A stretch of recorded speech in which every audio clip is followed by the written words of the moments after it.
soalan. Saya harap selepas ni Yang Berhormat menanyakan soalan, Yang Berhormat juga yang menjawab soalan boleh ringkaskan dan fokus kepada soalan dan jawapan. Yang Berhormat Puan Vivian Wong, silakan. Terima kasih Tuan Speaker. Soalan saya nombor 4. Terima kasih. Silakan Yang Berhormat Timbalan Menteri. Selamat pagi dan salam sejahtera. Untuk maklumat ahli yang berhormat, pelaksanaan projek Fasa 1 Lebuh Raya Pen Borneo Sabah dengan anggaran jarak keseluruhan 706 km dibahagikan kepada 35 pakej kerja. Sehingga kini, 15 pakej kerja telah dibuat pelantikan kontraktor bagi kerja-kerja pembinaan dengan status kemajuan sehingga Mei tahun ini bagi pakej kerja yang telah dimulakan adalah 63%. Ini termasuklah pembinaan bagi 3 pakej kerja yang baru, 28, 29 dan 30 yang melibatkan laluan dari Sandakan Mile 32 sehingga ke Sungai Bauto sepanjang 60.8 km yang dijangka akan siap pada suku keempat tahun 2024. Walaupun sudah mula kerja pembinaan, Kementerian Kerja Raya melalui kontraktor yang dilantik akan terus menyenggara dan membaiki jalan di sepanjang laluan tersebut untuk keselesaan dan keselamatan pengguna.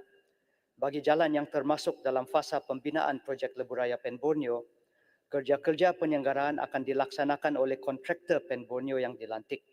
Manakala bagi jalan persekutuan yang tidak termasuk dalam fasa pembinaan, kerja-kerja penyelenggaraan akan dilaksanakan oleh konsesi jalan persekutuan yang telah dilantik. Kementerian Kerja Raya juga menerima aduan daripada pengguna jalan tersebut, khususnya bagi laluan FT22 Kota Kinabalu hingga ke Sandakan.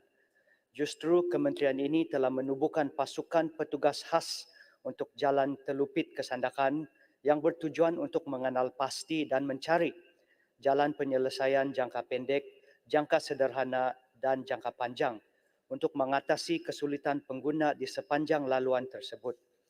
Hala 7 pasukan petugas khas ini adalah memfokuskan aspek yang berkait dengan keselamatan dan keselesaan pengguna jalan raya serta meningkatkan lagi kerjasama dengan agensi penguatkuasaan yang berkaitan. Sebagai langkah jangka pendek, kementerian ini baru-baru ini telah meluluskan peruntukan sebanyak ringgit Malaysia 10.5 juta bagi melaksanakan kerja-kerja pembaikan segera. Kerja-kerja tersebut telah bermula pada awal bulan Julai tahun 2022 dan lokasi yang kritikal akan diutamakan terlebih dahulu. Kerja-kerja pembaikan awalan ini dijangka akan siap pada minggu kedua bulan Ogos tahun 2022. Pada masa yang sama, kerja-kerja untuk mengenal pasti laluan yang berisiko tinggi akan terus dibuat oleh JKR Sabah dan pihak perunding yang akan dibentangkan pada mesyuarat task force secara berperingkat. Usaha ini mencerminkan komitmen kementerian dan kerajaan untuk membangunkan rangkaian infrastruktur jalan yang terancang dan sistematik serta memastikan keselamatan dan keselesaan pengguna jalan raya. Sekian dan terima kasih. Yang Berhormat Sandakan. Terima kasih Datuk Seri Speaker. Saya ingin tanya sama ada Kementerian Kerja Raya ada rancangan untuk menyelaraskan semua tiang-tiang lampu di Jalan Persekutuan Parlimen Sandakan ke LED sebab sampai kini Sandakan masih menggunakan lampu-lampu yang zaman lama di mana bulb dia selalu tidak terang dan selalu rosak. Kadang-kadang tidak sampai 24 jam sudah gelap lagi. Selain itu, kerja membaiki pulih lampu-lampu mengambil masa yang terlalu lama sehingga setengah tahun. Ini adalah sangat berbahaya kepada pemandu terutamanya dalam musim hujan. Terima kasih. Terima kasih soalan daripada YB Sandakan. Yang pertamanya kita akan cek sekiranya lampu-lampu di bawah jalan yang disebut oleh YB Sandakan tadi, adakah dia di bawah jalan persekutuan ataupun jalan majlis. Sekiranya jalan itu adalah di bawah jalan majlis contoh, maka lampu-lampu jalan itu akan di bawah kuasa majlis daerah. Tetapi sekiranya di bawah jalan persekutuan, maka kita akan cek latar belakang di mana kita boleh jalan bantu. persekutuan. Okey, kita akan cek dan dapat maklumat yang paling terkini apa perancangan-perancangan untuk bantu lampu jalan di kawasan yang berhormat. Terima kasih. Soalan tambahan sebelah sini. Ada. Mas. Terima kasih Datuk Yang Pertua. Saya ingin menyambung sedikit berkenaan dengan lampu jalan dalam yang disebut oleh Sandakan tadi, lampu jalan persekutuan.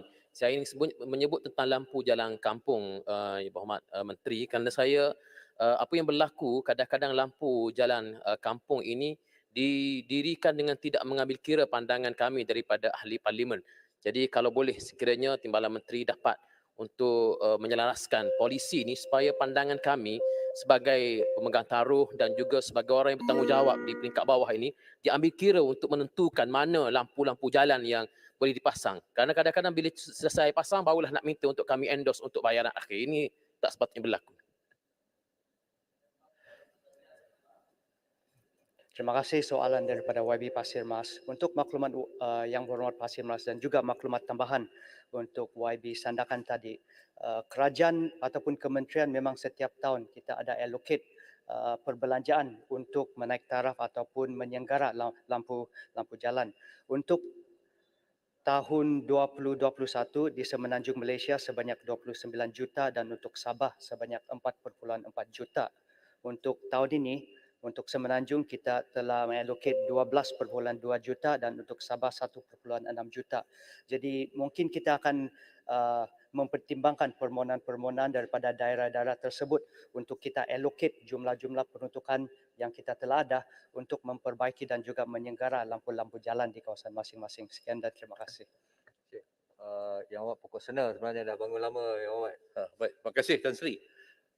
Saya baru dapat jawapan daripada persoalan saya kepada YB Timbalan Menteri minggu yang lalu berkaitan dengan jalan persekutuan FT 175 daripada persimpangan Jalan Langgak ke Jalan Kepala Batai yang sepatutnya dah 19 tahun dah projek ni tidak diangkat. Jawapannya, saya cakap terima kasih. Projek ni telah dirancang untuk dilaksanakan tahun 2003. Namun begitu atas kekangan peruntukan, projek ini terpaksa dibatalkan. Sayunya Tan Sri. Kemudian masuk rancangan Malaysia ke-9. Jawapannya, namun begitu projek ini masih tidak lagi menjadi keutamaan untuk dilaksanakan pada waktu tersebut. Sedihnya Tan Sri. Masuk dalam rolling plan 1 dan rolling plan 2, RMK 12. Jawapannya berdasarkan kedudukan keutamaan projek dan agihan siling peruntukan yang terhad untuk projek baru, projek tersebut tidak dapat dipertimbangkan untuk diangkat kepada agensi pusat. Sayunya Tan Sri. Pilunya orang pokok sena, orang hutan kampung, orang Jalan Langgak dan Jalan Kepala Batai. Jadi kena tunggu berapa kali lagi rolling. Tak tahu mereka nak rolling berapa kali lagi rolling plan nak buat. Jadi Tan Sri, saya nak beritahu, jalan tu terlalu sibuk. Ada 4 buah sekolah. Kolej tingkatan 6, sekolah menengah Kepala Batai, 2 buah sekolah rendah di hutan kampung. Ada kem TUDM. Dan ada kawasan perumahan baru yang rancak diadakan. Ada pasar raya, ada masjid di tepi jalan tersebut. Dan ini merupakan jalan pintasan untuk orang ke airport. Lapangan terbang Sultan Abdul Halim. Jadi jalan itu terlalu sibuk. Dan keduanya, isu banjir.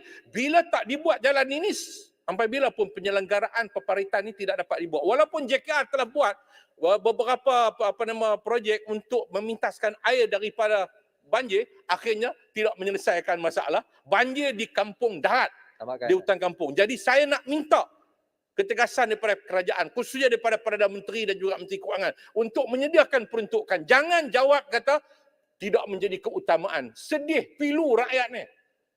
Ini jawapan yang tak sepatutnya yang diberikan. Jadi saya minta ketegasan daripada pihak kerajaan bila projek ini akan diangkat ke agensi pusat. Terima kasih.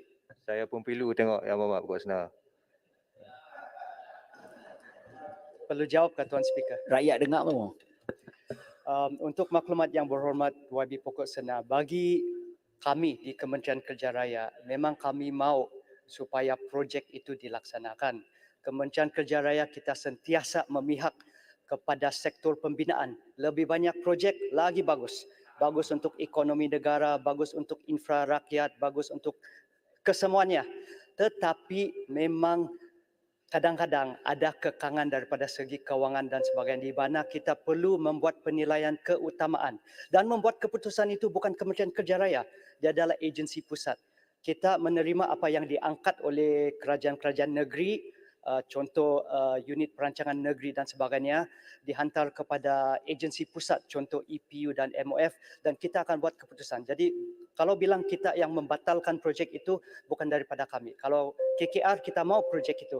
Jadi kita haraplah di dalam masa yang akan datang kita boleh usahakan supaya projek itu kita usahakan sampai jadi. Sekian dan terima Sekarang kasih. keuangan tak sepatutnya. Yang lain kita boleh belanja. Duta khas apa semua itu patutnya tak dilantik. Pokok senang. Datuk Speaker, saya minta izin untuk bertanya. Pokok senang kena kerja kuat lagi lah nampak dia. Datuk Speaker, Muhammad, ringkas saja. ringkas pasal Ya. ini berhubung kait dengan soalan asal iaitu semuanya ni terbabas. Ya, ya. Kau senang, ini pasal Pen Borneo. Ya. Jadi saya ingat specific question asked and specific question additional must be asked. Setelah mendengar apa soalan jawapan yang diberikan oleh Timbalan Menteri menyatakan 65% dah pun disiapkan. Dan apakah ukuran yang digunakan oleh pihak kementerian? Sedang dalam pengetahuan saya, pertama Tan Sri yang di-Pertua, tak sampai pun 50%. Jalan yang siap Pen Borneo bukan hanya dari Sandakan Telukit, dari Kota Kinabalu, Penampang ke Sipitang. Dan saya juga bertanya kepada syarikat-syarikat yang dilantik, pengetahuan saya, persoalan saya ukuran dia. When you select a company to do this job, masa saya Ketua Menteri, saya menilai $2 company was appointed. Tidak ada pengalaman. Ya, dari Sipitang sampai ke Kimani sampai ke Papar. No background tentang construction abroad. Inikah dasar kerajaan kita melantik syarikat-syarikat yang akhirnya bila kerja mereka siapkan, maintenance cost will increase sampai 100% pasal kerjanya tidak begitu mantap oleh kerana syarikatnya bukan ada strong background. You know, the Sempurna Katawa, it was done by contractor di CDCP. Sampai 30 tahun, Datuk Speaker. Maintenance is very low because the company has a good background. Dan saya ingat persoalan dia. Pertama, bagaimana ukuran dia? Sehingga dia katakan tadi, dah pun 65% ukuran dia. Sampai sekarang. Semalam baru saya balik, malam semalam dari Sempurna. The road, federal road is bumpy. Yang berhormat, you go down there. You use the main road. Yang ada itu, bagaimana jalannya kalau malam, dah tak ada lampu, accident boleh berlaku. Is bumpy road. Terima kasih banyak. Terima kasih, Muhammad. Terima kasih YB Sempurna. Memang kita akui kalau kita banding contohnya dengan Sarawak, pembinaan lebuh raya di Sarawak sudah mencapai lebih daripada 85%, tapi di Sabah hanya 63%. Faktor utama daripada itu adalah tidak dapat dinafikan bahawa ada pertukaran kerajaan Sabah pada tahun 2018 dan apabila ada pertukaran kerajaan, maka dasar juga telah diubah. Contoh kerajaan 2018 di mana Yang Berhormat Sempurna sendiri menjadi Ketua Menteri telah membatalkan PDP pada waktu itu dan ini telah melambatkan pelaksanaan Pen Borneo Sabah. Kalau tidak, kalau kita banding dengan Sarawak dia tidak ada perubahan kerajaan, maka dasar dia pun konsisten dan pembangunan dia pun konsisten. Maka kalaulah Sabah tidak membuat perubahan tersebut, mungkin Sabah pun dia juga sama status kemajuan dengan Sarawak. Tetapi kita memberi banyak-banyak terima kasih kepada Yang Amat Berhormat Perdana Menteri sebab Yang Amat Berhormat Perdana Menteri pada kali ini apabila dia mengambil alih tampuk jawatan Perdana Menteri, dia telah memberi kelulusan untuk semua baki 19 package di bawah 1B dan telah memberi komitmen untuk lebuh raya Pen Borneo Sabah ini boleh disiapkan dalam tempoh 5 tahun secara agresif. Dan inilah usaha Yang kita Berhormat untuk sedarkah? catch Yang up Berhormat. untuk memastikan Sabah dapat bubut. Kalau Semenanjung bilang kejar, kalau di Sabah kita cakap bubut. Bubut pembangunan yang ada di Semenanjung. Inilah usaha kita sekarang. Siangan pun terus sekarang Yang Berhormat. Yang Berhormat sedarkah PDP yang kita batalkan adalah diurus takbir oleh Setiausaha Kerja Pemuda UMNO Sabah. I got the black and white. Mana boleh Setiausaha Kerja Pemuda UMNO. Okey, Muhammad. Ya, Muhammad, tak ada perbahasan semasa soalan, Muhammad. Maaf.